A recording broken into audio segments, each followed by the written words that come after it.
पटना से बड़ी खबर आ रही है और वो बड़ी खबर ये है कि पटना से जो खबर आ रही है उसमें ईओयू की टीम ने शिक्षा मंत्रालय को अपनी जांच रिपोर्ट सौंप दी है।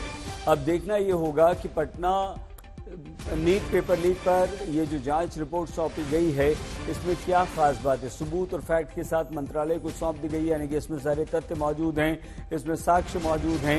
इस रिपोर्ट में ईओयू की रिपोर्ट में पैसे के लेन देन को लेकर भी सबूत इसमें सौंपे गए हैं और ये जो जांच रिपोर्ट है ये काफी महत्वपूर्ण है जो कि ईओयू की टीम ने शिक्षा मंत्रालय को सौंप दी है। हम आपको इस पर एक विस्तृत रिपोर्ट दिखाते हैं।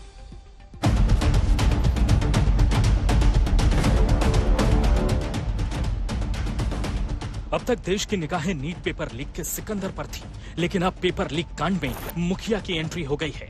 जी हां, नाम है संजीव मुखिया। नीट पेपर लीक केस में बिहार की आर्थिक अपराध शाखा को संजीव मुखिया की तलाश है। संजीव मुखिया की तलाशी में जगह जगह छापेमारी चल रही है। पटना, नालंदा, गया, नवादा जिले की पुलिस को अलर्ट किया गया है। नगर नौसा के शाहपुर स्थित संजीव मुखिया के पैतृक गांव में भी पुलिस ने दबिश दी है। संजीव मुखिया के कई करीबियों से ईओयू ने भी पूछताछ की है। संजीव मुखिया के खिलाफ पुलिस जल्द ही इश्तेहार जारी करने के अलावा कुर्की जब्ती की प्रक्रिया शुरू करेगी। जिस संजीव मुखिया की ईओयू को तलाश है, आज तक की टीम पटना के खेमनीचक में उस हॉस्टल तक पहुंची जहां आरोप है कि 5 मई को नीट परीक्षा से एक दिन पहले संजीव ने 20 से 25 अभ्यर्थियों को रखा था और लीक पेपर रटवाने में मदद की थी। यह हॉस्टल प्रभात रंजन नामक शख्स का है। पुलिस ने इससे भी पूछताछ की। दरअसल ये वो जगह है जहां पर तमाम अभ्यर्थियों को 4 मई की रात को लाकर रखा गया।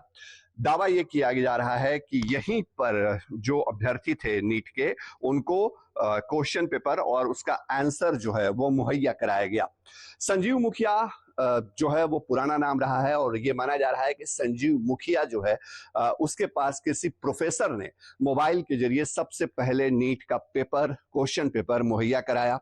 रांची और पटना के एमबीबीएस स्टूडेंट्स जो सॉल्वर के तौर पे संजीव मुखिया के लिए काम कर रहे थे, उनको भी यहीं रखा गया था। नीट पेपर लीक को लेकर संजीव मुखिया पर क्या आरोप है, ये बताने से पहले आपको हम ये बता दें कि संजीव मुखिया है कौन। साल 2010 से कई परीक्षाओं के पेपर लीक में संजीव मुखिया का नाम आता रहा है।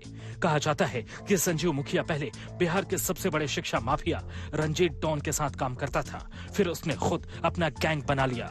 हाल ही में बीपीएससी परीक्षा का पर्चा लीक कराने का आरोप संजीव मुखिया और उसके गैंग पर लगा है। बीपीएससी परीक्षा लीक मामले में संजीव का बेटा डॉक्टर शिव कुमार उर्फ बिट्टू फिलहाल जेल में है। जांच में सामने आया है कि जेल में रहते हुए शिव कुमार ने कई और परीक्षाओं का पेपर लीक करवाया था। संजीव मुखिया की पत्नी ममता देवी लोक जनशक्ति पार्टी के टिकट पर 2020 में चुनाव लड़ चुकी है।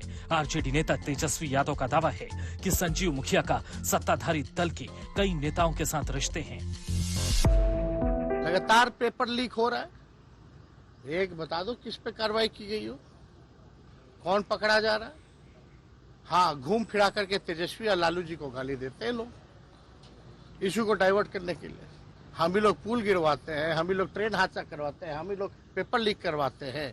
ये लोग तो एकदम दूध का धुला हुआ सब बैठा हुआ है सब। संजीव मुखिया वो शख्स है जिसका नाम उत्तर प्रदेश कांस्टेबल भर्ती परीक्षा पेपर लीक से भी जुड़ा है। उस लीक कांड का मास्टरमाइंड रवि अत्री संजीव मुखिया गैंग से ही जुड़ा बताया जाता है। रवि अत्री और संजीव मुखिया का बेटा डॉक्टर शिव कुमार एक साथ पढ़ाई कर चुके हैं। आज तक को मिली जानकारी के मुताबिक संजीव मुखिया के पेपर लीक का गैंग का नेटवर्क बिहार के नालंदा से ऑपरेट करता है और नेटवर्क पूरे देश में फैला हुआ है। पेपर लीक की जांच के सिलसिले में झारखंड में भी गिरफ्तारियां हुई हैं। ईओयू को आशंका है कि उत्तर प्रदेश से झारखंड होते हुए बिहार तक नीट का पेपर पहुंचा। पटना से शशि भूषण के साथ अरविंद ओझा और श्रेया चैटर्जी। दिल्ली आज तक।